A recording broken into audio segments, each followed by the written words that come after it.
এই গরমে নিরামিষের দিনগুলোতে বা যে কোনো দিনেই কিন্তু এইরকম একটা নিরামিষ তরকারি আপনারা বানিয়ে নিতেই পারেন, যেটা গরম গরম ভাতের সাথে খেতে অসাধারণ লাগে। এরকম মাত্র একটা তরকারি করলে কিন্তু খাওয়া হয়ে যাবে, আর বেশি কিছু রান্নার কিন্তু কোনো প্রয়োজন হবে না। নমস্কার বন্ধুরা, গীতাস রান্না বান্নাতে আপনাদের সবাইকে স্বাগত। আসুন দেখে নেওয়া যাক আমার আজকের এই রেসিপিটা তৈরির জন্য এখানে আমি মিষ্টি কুমড়ো, পটল, মিষ্টি আলু, আলু, গাজর আর বেগুন নিয়েছি। এখানে নিয়েছি পেঁপে, কাঁচা কলা আর সজনে ডাঁটা। নিজেদের পছন্দ মতো সবজিও কিন্তু ব্যবহার করতে পারেন, কোনো সবজি অপছন্দ হলে সেটাকে বাদ দিতে পারেন। এবারে অল্প পরিমাণে একটু তেল গরম করে নিয়ে এক মুঠো কলাই ডালের বড়ি দিয়ে বেশ সুন্দর লালচে করে ভেজে তুলে নিচ্ছি। এবারে ওই তেলের মধ্যেই কেটে রাখা সমস্ত সবজি আমি একই সাথে অ্যাড করে দিচ্ছি। আর যেহেতু অল্প তেল, আমি একই সাথে সমস্ত কিছু দিয়ে একটু নাড়াচাড়া করে ভাজা ভাজা করে নেব।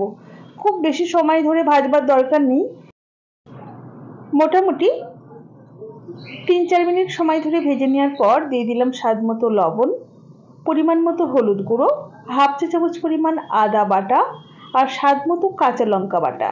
চাইলে কিন্তু কাঁচা লঙ্কা চিড়েও দেওয়া যেতে পারে। এবারে এই সমস্ত কিছুকে একটু নাড়াচাড়া করে কষিয়ে নিতে হবে। খুব বেশি সময় ধরে কষিয়ে নেওয়ার দরকার নেই, মোটামুটি 2 থেকে 3 মিনিট নাড়াচাড়া করে কষিয়ে নেওয়ার পর দিয়ে দিচ্ছি পরিমাণ মতো জল। আপনারা যতটা ঝোল বা গ্রেভি খেতে চাইছেন সেই বুঝেই কিন্তু জলের ব্যবহার করবেন। আমি এমনভাবে জল দিয়েছি যাতে সবজিগুলো সেদ্ধ হয়ে একটু রস রস থাকে আর কি। তো একটু নাড়াচাড়া করে মিশিয়ে নিলাম আর ভেজে রাখা বড়িগুলো উপর দিয়ে দিলাম। গ্যাসের ফ্লেমটা মিডিয়ামে রেখে ঢাকা দিয়ে সবজি সেদ্ধ হওয়া পর্যন্ত অপেক্ষা করতে হবে। মোটামুটি 6-7 মিনিটের মতো সময় লাগবে। এখন ঢাকাটাকে ওপেন করে একটু নাড়াচাড়া করে নিচ্ছি। আমার সমস্ত কিছুই কিন্তু এখন সেদ্ধ হয়ে গেছে। তো এগুলোকে আমি একটা পাত্রে নামিয়ে নিলাম।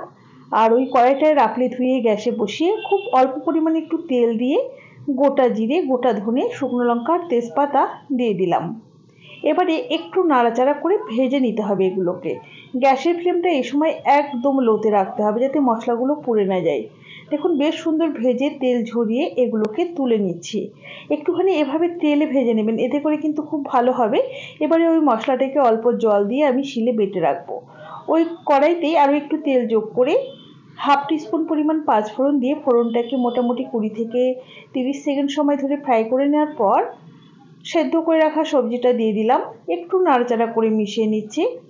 আর গ্যাসের ফ্লেমটা এই সময়তে হাইতে করে দিয়েছি। আর আমি যে মশলাটাকে ভেজে রেখেছি সেই মশলাটাকে বেটে নিচ্ছি। মোটামুটি মিনিট 2 সময় ধরে সবজিটা ফুটে গেছে। এখন ভাজা মশলাটা বেটে দিয়ে দিলাম। অল্প পরিমাণে একটু জল দিলাম, মশলার বাটিটা ধুয়ে স্বাদ মতো চিনি দিয়ে দিলাম। একটু নাড়াচাড়া করে মিশিয়ে নেব আর গ্যাসের ফ্লেমটা হাইতে রেখে জাস্ট মিনিট 2 সময় ধরে রান্না করে নিলে কিন্তু তৈরি হয়ে যাবে আমাদের দারুণ সুস্বাদু সম্পূর্ণ নিরামিষ এই তরকারি। আমার এই রেসিপি আপনাদের কেমন লাগলো অবশ্যই আমাকে কমেন্ট বক্সে কমেন্ট করে জানাতে ভুলবেন না যেন। ভালো লাগলে একটা লাইক করবেন আর বন্ধুদের সাথে প্রচুর প্রচুর শেয়ার করবেন। চ্যানেলে নতুন হলে পাশে থাকা বেল আইকন সমেত চ্যানেলটিকে সাবস্ক্রাইব করে পাশে থাকবেন। দেখুন পরিবেশন করে দিয়েছি, দেখতে যতটা ভালো হয়েছে খেতে তার চেয়ে অনেক অনেক বেশি ভালো হয়েছিল। তাহলে আজ এই পর্যন্তই। সকলে ভালো থাকবেন, সুস্থ থাকবেন। হাজির হয়ে যাব নতুন কোনো রেসিপি দিয়ে। ধন্যবাদ।